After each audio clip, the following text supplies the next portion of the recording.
എല്ലാവരെയും പുതിയൊരു വാർത്തയിലേക്ക് ഞാൻ സ്വാഗതം ചെയ്യുകയാണ്. ഞങ്ങൾ ഗസയിലെ ഒറ്റുകാരെ കൊല്ലുന്നത് അവർ പലസ്തീൻ രാഷ്ട്രം ആഗ്രഹിക്കാത്തവരായതുകൊണ്ടാണ്. അവർ ഇസ്രായേലിൻ്റെ ഉപ്പുതീനികളാണ്.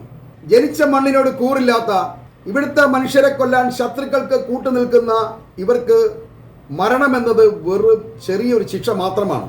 ഇത് ഞങ്ങളുടെ ഒരു ആഭ്യന്തര പ്രശ്നമാണ്. ഇതിൽ അമേരിക്കയോ ഇസ്രയേലോ ഒന്നും വേവലാതിപ്പെടേണ്ട കാര്യവുമില്ല.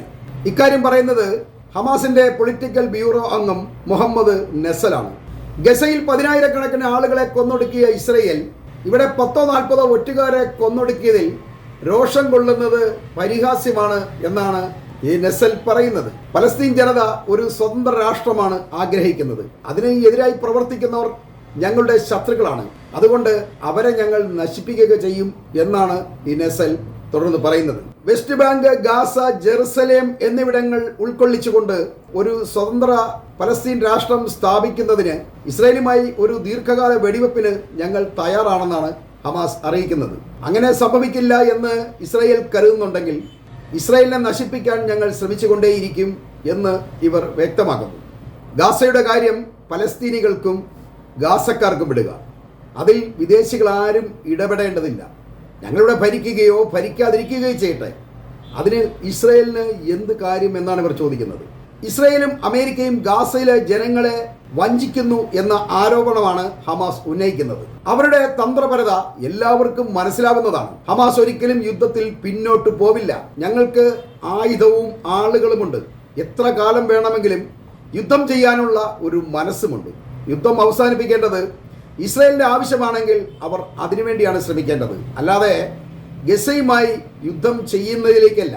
ഇപ്പോൾ ബന്ദികളെ തിരികെ കിട്ടി എന്ന് പറഞ്ഞ് വീണ്ടും ഗസയെ ഇസ്രായേൽ ആക്രമിക്കുന്നത് അവിവേകമാണെന്ന് ഞങ്ങൾക്കറിയാം. ഞങ്ങൾ തീർച്ചയായും തിരിച്ചടിക്കും എന്നാണ് ഹമാസ് ഇവരോട് വ്യക്തമാക്കുന്നത്. ഗാസയിൽ വീണ്ടും ഇപ്പോൾ യുദ്ധം ആരംഭിച്ചിരിക്കുകയാണ്. ഇരുപക്ഷവും വീണ്ടും പരസ്പരം അങ്ങോട്ടും ഇങ്ങോട്ടും ആക്രമണങ്ങളാണ് നടത്തുന്നത്. ഗസയിൽ ഹമാസിന്റെ ആക്രമണത്തിൽ ഇന്നലെ 2 ഇസ്രായേൽ സൈനികർ കൊല്ലപ്പെട്ടിട്ടുമുണ്ട്. ട്രംപിനോ നെതന്യാഹുവിനോ വെടിനിർത്തൽ കരാറിൽ യാതൊരുവിധ സത്യസന്ധതയും ഇല്ല എന്ന് തെളിയിക്കുന്നതാണ് യുഎസിന്റെ വൈസ് പ്രസിഡന്റായ JD വാൻസിന്റെ ഒരു പ്രസ്താവന എന്ന് നിങ്ങൾ മനസ്സിലാക്കണം. ഗാസയിൽ വീണ്ടും ഇസ്രായേൽ ആക്രമണം ആരംഭിക്കുമ്പോൾ ഇയാൾ അതിനെ ന്യായീകരിക്കുകയാണ്. ഹമാസ് ഇസ്രായേലിനെതിരെ വെടിയുതിർക്കുന്നു, അതിന് ഇസ്രായേൽ മറുപടി നൽകേണ്ടി വരും എന്നാണ് അയാൾ പറയുന്നത്. ഇത് നെതന്യാഹുവിനുള്ള ഒരു പ്രോത്സാഹനമായിട്ട് വേണം കാണാൻ. എന്നാൽ ഹമാസിന്റെ നേതാക്കൾ പറയുന്നത് ഹമാസിനെ നിരായുധീകരിക്കണം എന്നുള്ളത് ട്രംപിന്റെയും നെതന്യാഹുവിന്റെയും ഒക്കെ വെറും മോഹമാണ്, അതൊരിക്കലും സാധ്യമാവില്ല എന്നാണ്. നെതന്യാഹുവിന്റെ IDF സേന ഗസയെ ആക്രമിക്കില്ലെന്ന് ആർക്കും ഉറപ്പു നൽകാൻ കഴിയാത്തത് കൊണ്ട് ഞങ്ങൾ തൽക്കാലം സ്വയം നിരായുധീകരണം നടത്താൻ ഉദ്ദേശിക്കുന്നില്ല എന്നാണ് ഹമാസ് പറയുന്നത്. വെറുതെ ഇസ്രായേലിന്റെ കാഴ്ചവെട്ടിൽ കിടന്ന് ഞങ്ങൾ എന്തിനു മരിക്കണമെന്നാണ് അവർ ചോദിക്കുന്നത്. മരിച്ച ബന്ധുക്കളെ മുഴുവൻ ഉടൻ തിരിച്ചു കൊടുക്കണം എന്ന് പറയുന്നത് ഒരിക്കലും പ്രായോഗികമായ ഒരു കാര്യമല്ല. അതിന് ഒരുപാട് സമയം ആവശ്യമുണ്ട്. അതിൻ്റെ പേരിൽ ഗസയെ ആക്രമിക്കുന്നത് ഒട്ടും ഉചിതമല്ല എന്ന് ഹമാസ് പറയുന്നുണ്ട്. ബന്ദികളെ ഇനിയും ഞങ്ങൾക്ക് പിടികൂടാൻ കഴിയും, അതുകൊണ്ടാണ് മുഴുവൻ ബന്ദികളെയും തിരിച്ചു കൊടുക്കാൻ ഞങ്ങൾ തയ്യാറായിട്ടുള്ളത്. എന്നാൽ അത് അവസരമായി കണ്ടുകൊണ്ട് ഗസയെ ആക്രമിക്കാം എന്ന് കരുതുന്നത് മണ്ടത്തരമാണ് എന്ന് ഹമാസ് വാൺ ചെയ്യുന്നുണ്ട്. ഇസ്രായേൽ ആദ്യം അവരുടെ സൈന്യത്തെയും അനധികൃത സെറ്റിലേഴ്സിനെയും സംരക്ഷിക്കട്ടെ. ഇല്ലെങ്കിൽ അവർ ഞങ്ങളുടെ ബന്ദികളാവുകയോ അതല്ലെങ്കിൽ തോക്കിന് മുന്നിൽ പെടുകയോ ചെയ്താൽ പിന്നെ ഇസ്രായേൽ പൂർണ്ണമായും ഞങ്ങളെ അനുസരിക്കേണ്ടി വരും എന്നാണ് ഹമാസ് ഭീഷണിപ്പെടുത്തുന്നത്. ഈ ഭീഷണി വെറുതെ അല്ല എന്ന് ഇസ്രായേൽ തിരിച്ചറിഞ്ഞാൽ നല്ലതാണ്. ശരിക്കും സമാധാനം ആവശ്യമുള്ളത് ഇസ്രായേലിന് തന്നെയാണ്.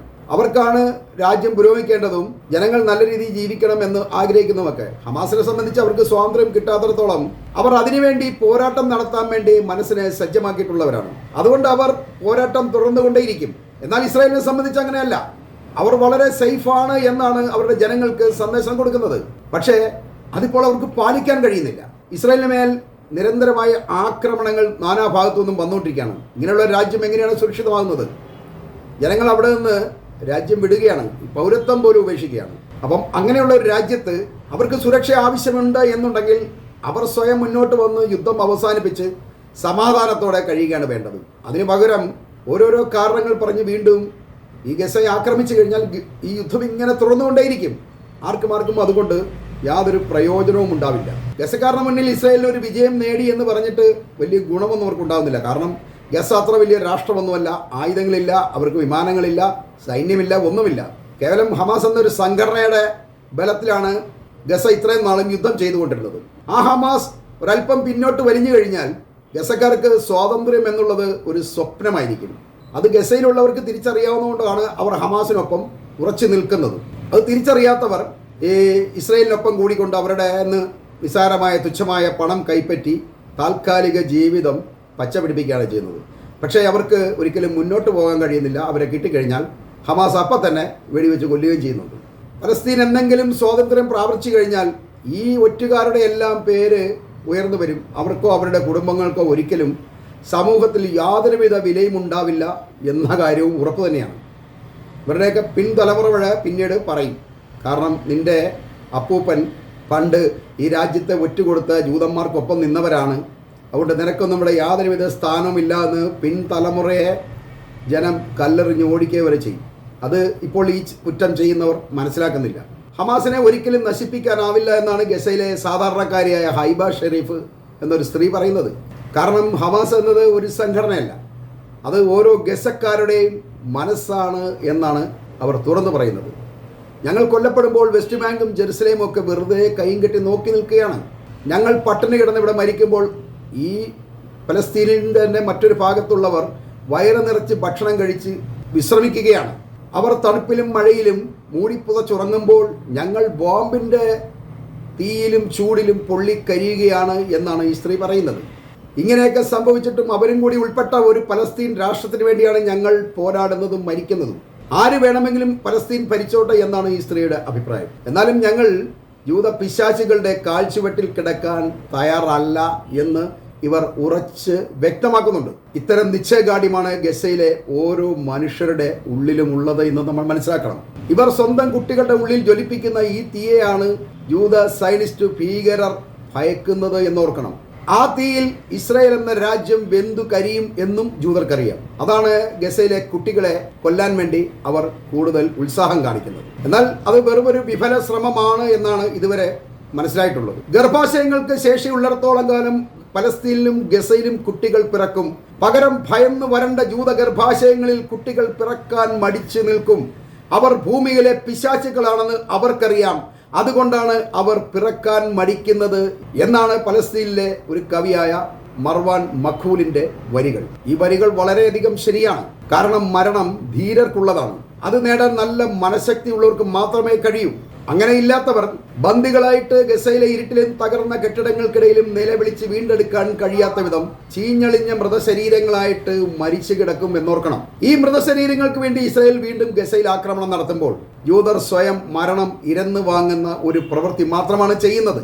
ഇസ്രായേലും ഹമാസുമായിട്ടുള്ള കരാറുകളിൽ വിള്ളൽ വീഴ്ത്തിയിട്ടാണ് അതുപയോഗിച്ച് ഇപ്പോൾ ഗസയെ നെതന്യാഹു ആക്രമിച്ചുകൊണ്ടിരിക്കുന്നത്. ഈ വിടവുകൾ മനസ്സിലാക്കാഞ്ഞിട്ടല്ല ഹമാസ് ബന്ദികളെ വിട്ടുകൊടുത്തത്. അതിന്റെ പിന്നിലുള്ള അവരുടെ ലക്ഷ്യം ഗസ വീണ്ടും ആക്രമിക്കുമ്പോൾ ഇസ്രായേലിന്റെ പ്രതിച്ഛായ പിന്നെയും തകരുകയാണ് എന്ന് ഹമാസിന് അറിയാം. അവരുടെ വാദങ്ങൾക്കൊന്നും ലോകം വില കൽപ്പിക്കുന്നുമില്ല. ഇപ്പോൾ നെതന്യാഹുവിന്റെ നിലനിൽപ്പിന് യുദ്ധം അനിവാര്യമാണെങ്കിലും ട്രംപിനെ സംബന്ധിച്ച് ഇത് അയാളുടെ വിശ്വാസ്യതയ്ക്കാണ് കോട്ടം വരുത്തുന്നത് എന്നോർക്കണം. ഇതിന്റെ പ്രത്യേകത എന്ന് വെച്ചാൽ ഗസ ലെബനോൻ അല്ല എന്നുള്ളതാണ്. കാരണം ഗസ എന്നത് വളരെ സെൻസിറ്റീവായ ഒരു മേഖലയാണ്. ഗസയിലെ ഓരോ സംഭവങ്ങളും ലോകം ഇങ്ങനെ സസൂക്ഷ്മം വീക്ഷിച്ചുകൊണ്ടിരിക്കുകയാണ്.